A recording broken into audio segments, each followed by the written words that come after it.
अल्मोड़ा से एक video viral हो रहा है जहां पर एक दूल्हा अपने ही बारातियों से भागता हुआ नजर आ रहा है।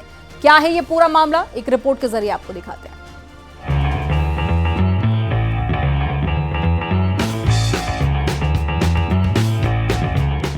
अपनी शादी में दूल्हा शान से बारात लेकर निकलता है, लेकिन अमरोहा से एक बेहद ही अजीबोगरीब तस्वीर सामने आई। यहाँ पर एक दूल्हा जिसने शेरवानी पहनी है, सिर पर पगड़ी है, पूरी तरह से सज धज कर घर से आया है, लेकिन वो तो सड़क पर पूरा जोर लगाकर भागे जा रहा है। अमूमन दूल्हा अपने बारातियों से घिरा हुआ दिखाई देता है, लेकिन यहाँ पर तो कुछ और ही चल रहा है। वो अपने ही बारातियों से अपनी जान बचाने के लिए बस दौड़े जा रहा है। उसके साथी भी उसका पीछा कर रहे हैं, लेकिन दूल्हा है कि रुकने का नाम नहीं ले रहा। दूल्हा तो अपने बारातियों को ही पीछे छोड़ता जा रहा है। कहा जा रहा है कि दूल्हे के दोस्त जो उसकी बारात में शामिल होने आए थे, उनमें से किसी ने उसे सुई चुभा दी। उसके दोस्त उसे परेशान करने लगे और बार बार इसी तरह की हरकत करने लगे। दूल्हे ने उन्हें बहुत समझाया, लेकिन उसके दोस्त भी मानने को तैयार नहीं हुए। इसके बाद तो दूल्हे ने उनसे पीछा छुड़ाने में ही अपनी भलाई समझी। वो अपने दोस्तों के चंगुल से निकलकर पूरे दमखम के साथ भागने लगा। सड़क पर दूल्हे को इस तरह भागता देख राहगीर भी हैरानी में पड़ गए। किसी ने दूल्हे का वीडियो बनाकर सोशल मीडिया पर वायरल कर दिया। मामला अमरोहा नगर कोतवाली के आजाद मार्ग का बताया जा रहा है। दूल्हा बाद में किसी तरह भागते भागते शादी के मंडप तक पहुंचा। दोस्तों की शरारत दूल्हे को भारी पड़ गई और किसी तरह उसने खुद को बचाया। अमरोहा से न्यूज़ 18 के लिए शिवम शर्मा की रिपोर्ट।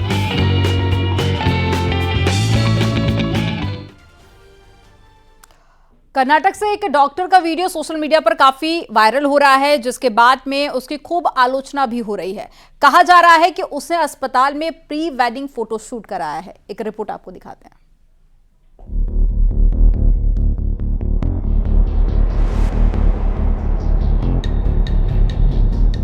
सोशल मीडिया पर यह वीडियो जबरदस्त तरीके से वायरल हो रहा है। ये कर्नाटक के चित्रदुर्ग जिले का बताया जा रहा है। वीडियो सामने आने के बाद इसमें दिख रहे डॉक्टर की हर तरफ आलोचना हो रही है। दरअसल ये एक सरकारी अस्पताल का वीडियो है और जो फोटोशूट किया जा रहा है वो अस्पताल के ऑपरेशन थिएटर का है। कहा जा रहा है कि डॉक्टर ने प्री वेडिंग फोटोशूट के लिए ऑपरेशन थिएटर का इस्तेमाल कर लिया। चित्रदुर्ग के सरकारी अस्पताल में कॉन्ट्रैक्ट पर काम करने वाले एक डॉक्टर ने अपनी मंगेतर के साथ प्री वेडिंग फोटोशूट कराया। वीडियो में दिखाई दे रहे शख्स की पहचान अभिषेक के तौर पर हुई है और वो मरीज की सर्जरी करता हुआ दिख रहा है।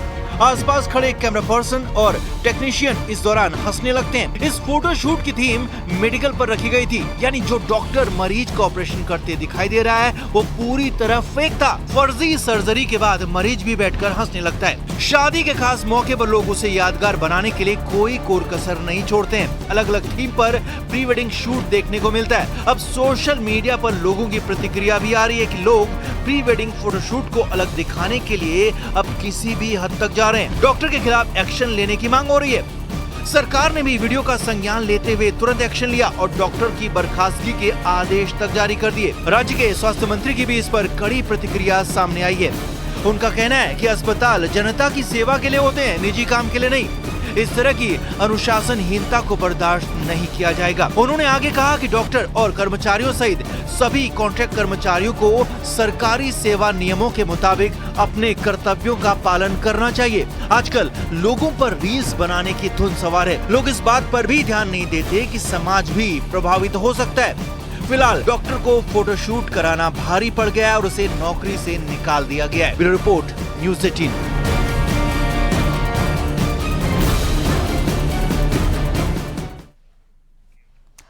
सहारनपुर में एक अजीबोगरीब घटना सामने आई है। जिस युवक का अंतिम संस्कार करने का दावा किया जा रहा था वो तो जिंदा निकला। क्या है ये पूरा मामला, एक रिपोर्ट के जरिए आपको दिखाते हैं।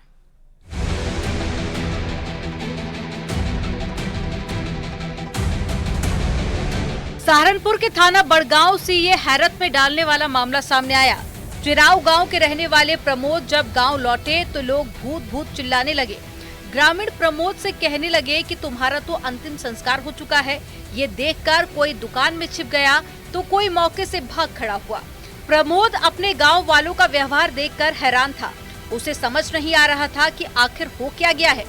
दरअसल प्रमोद के परिवार और ग्रामीणों ने पिछले हफ्ते एक युवक का अंतिम संस्कार किया था, ये जानकर कि वो शव प्रमोद का है।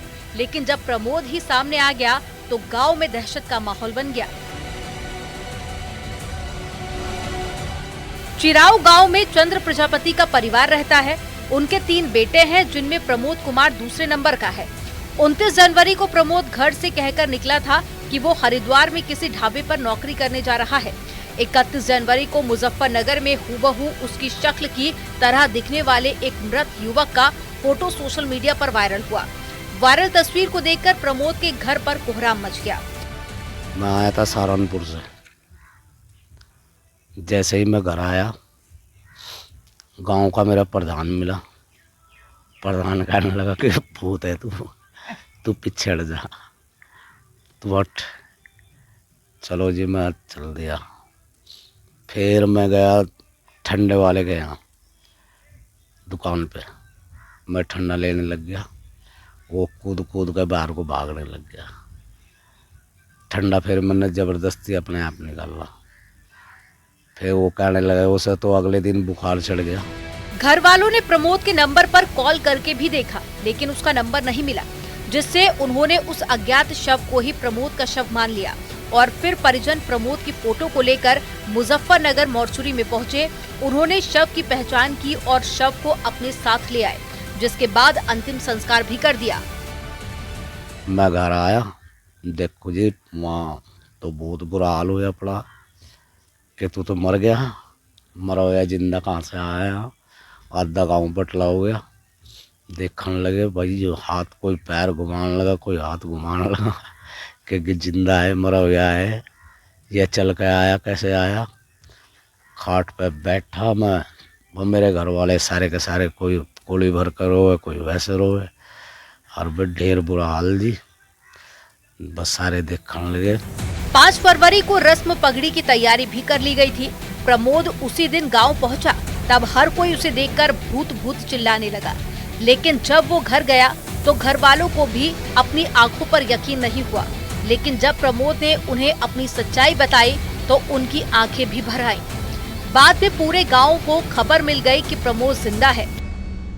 फिर बस अपना नु देखा, फिर तो नु दिखा भाई क्या किसका क्या कर दिया हमने, यू किसे फूंक दिया कि पैसे लगा दिए अपने। कैसा महसूस करा? गरीब मेरे बेटे ना देखा नु तो खुशी हुई, खूब एन खुशी हुई, बढ़िया हुई भाई मेरा आ गया। पर पैसा तो लगा। गरीब आदमियों को जी को तो पूछो, गरीब आदमियों का कितना मन दुखी हो रहा। प्रमोद के जिंदा होने की खबर सुनकर गांव वालों में खुशी की लहर दौड़ गई। तब जाकर उनके मन में बैठा डर बाहर निकल गया। सहारनपुर से न्यूज़ 18 के लिए देवेश त्यागी की रिपोर्ट।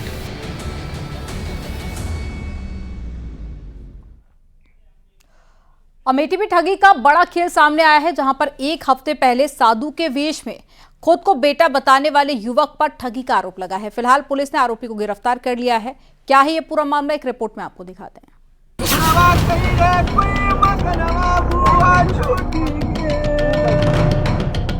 पिछले हफ्ते अमेठी के खरौली गांव में एक साधु सारंगी बजाते हुए पहुंचा।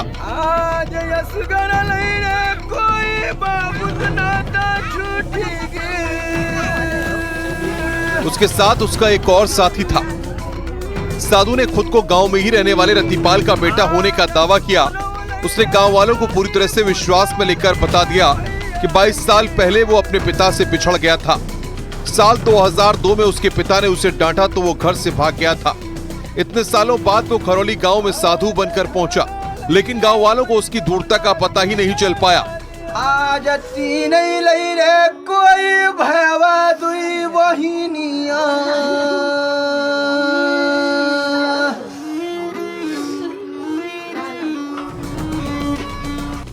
और वो उसके बहकावे में आ गए। रतिपाल और उसके घर वालों को भी उसने कुछ निशानियां बताई जिससे उन्होंने भी यकीन कर डाला और उसे ही अपना बेटा मानने लगे। लेकिन झूठ ज्यादा दिन तक नहीं टिक सका और उस आरोपी साधु की कलई खुल गई और जब जांच की गई तो पुलिस भी चकरा गई। आरोपी खुद को रतिपाल का खोया हुआ बेटा अरुण बता रहा था, लेकिन वो तो नफीस निकला।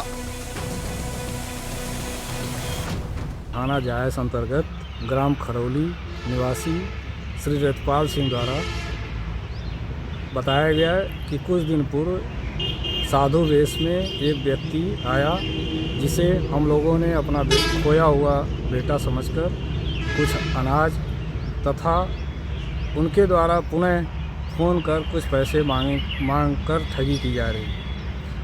उक्त के संबंध में उनके द्वारा एक प्रार्थना पत्र दिया गया है, जिस पर मुकदमा पंजीकृत कर विधिक कार्रवाई की जा रही है। जब आरोपी नफीस पर गांव वालों ने विश्वास कर लिया था तो भी भावनाओं में बह गए थे। हर कोई उसके पास बैठकर रो रहा था। इतना ही नहीं, घर वालों और गांव वालों ने भिक्षा में करीब 14 से 15 कुंटल अनाज दिया। रतिपाल ने उससे बात करने के लिए मोबाइल भी खरीद कर दिया। सभी उसे सन्यासी जीवन छोड़कर सामान्य जीवन में लौटने का आग्रह करने लगे। चालाक नफीस समझ चुका था कि उसने गांव वालों को झांसे में ले लिया है। इसके बाद उसने धोखे वाली चाल चल दी। उसने बताया कि वो झारखंड के जिस मठ से जुड़ा हुआ है, उसे छोड़ने के लिए उसे लाखों की रकम देनी होगी, बिना उसके मठ उसे नहीं छोड़ेगा। इसके बाद उसने रतिपाल से पैसों की डिमांड कर दी। तो हम यही चाहते हैं कि वो अगर पकड़ा जाए तो डीएनए टेस्ट करा लिया जाए, काम खत्म। अगर वो गलत है तो उसको सजा मिले, चाहे वो हमारा हो चाहे कोई और। हमारा यही अनुरोध है। किस तरह की शर्त उसने आपके सामने रखी थी घर वापस आने के लिए? कि हमारे से पैसे की डिमांड हुई है और पैसा भी, अरे बड़ी लंबी कहानी है ये तो। पहले 10,80,000 मांगा गया, फिर बाद में 4,80,000 मांगा गया, फिर उसके बाद में 360 पे बात चल रही है अभी तक।